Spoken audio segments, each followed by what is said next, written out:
Just remember that you're standing on a planet that's evolving, revolving at 900 miles an hour. It's orbiting at 19 miles a second, so it's reckoned a sun that is... Jupiter, the largest planet in the whole solar system, the gas giant named after the king of the gods in the Greek pantheon, has 67 moons, and all of them are very different. However, because 4 of them make up 99.997% of the mass of all the moons together, our presentation will be focusing on four of them. Ganymede, Europa, Callisto, and Io, all named after characters who had a relation to Zeus in Greek mythology.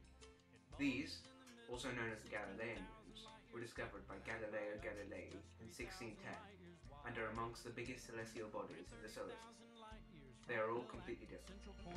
We go around every 200 million years, and our galaxy is only one of millions of billions in this amazing and expanding universe. Io is the closest of the Galilean moons to Jupiter, and is the third largest, slightly larger than the Earth's moon.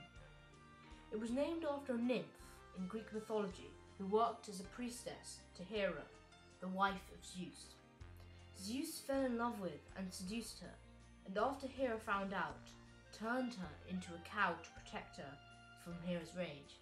It is the most volcanically active body in the whole solar system, spewing out material 300 kilometers above the surface with its 400 active volcanoes. The animation shows eruption of a volcano in the Kurdistan Planetarium region of Mars. The fact it orbits between Jupiter and the other 3 large moons causes huge tides on Io, pulling the surface up to 100 meters. This creates a lot of heat which melts the rock under the surface, so when the surface cracks due to the tides, these become huge lakes of lava, along with lava flows created by the eruptions. Also, due to the moon being so active, there are many calderas or collapsed craters. The following images are all images of the surface of Io where there have been large eruptions. Revolving at 900 miles an hour. It's orbiting at 19 miles a second, so it's reckoned a sun that is the source of... Due to the large heat by the volcanicity of the moon, it is the only Galilean moon not to have water on it. Io is believed to have a dense core of iron, surrounded by a partially melted rock, surrounded by a thin crust. Our galaxy itself contains 100 billion stars. Europa is the smallest of the Galilean moons. It is named for Europa, a woman who lived on Crete, who Zeus took a liking to and turned himself into a bull in order to sleep with her. It is a molten iron core, a rocky mantle, and an ocean covering the whole surface. The surface of the ocean is frozen over, but there is definitely some liquid water underneath. There are also huge tides in Europa due to its elliptical orbit, which raise and lower the ice level, causing cracks on its surface. It also heats up Europa, so it's considerably warmer than it should be at its distance from the sun. These conditions, the abundance of water and the relative warmth, make it a prime location for possible life elsewhere in the solar system.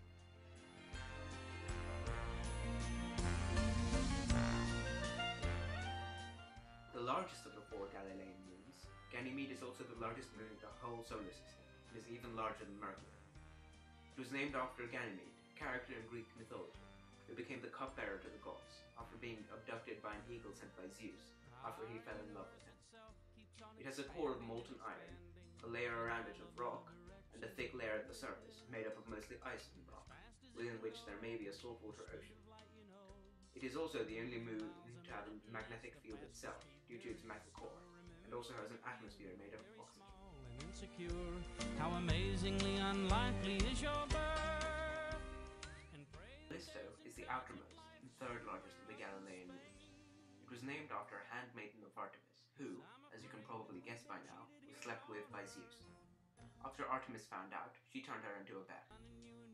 The structure of Callisto is an ice layer, with a layer of liquid water and a rocky interior. Callisto has the oldest surface of any body in the whole solar system, and its face could be up to 4 billion years old, without any changes. It is one of the least active objects in the whole solar system. It has so little geological activity that it is thought to be a dead world. It bulges in the middle, 16,000 light years thick, but out by us it's just 3,000 light years wide. We're 30,000 light years from galactic central point. We go around every 200 million years, and our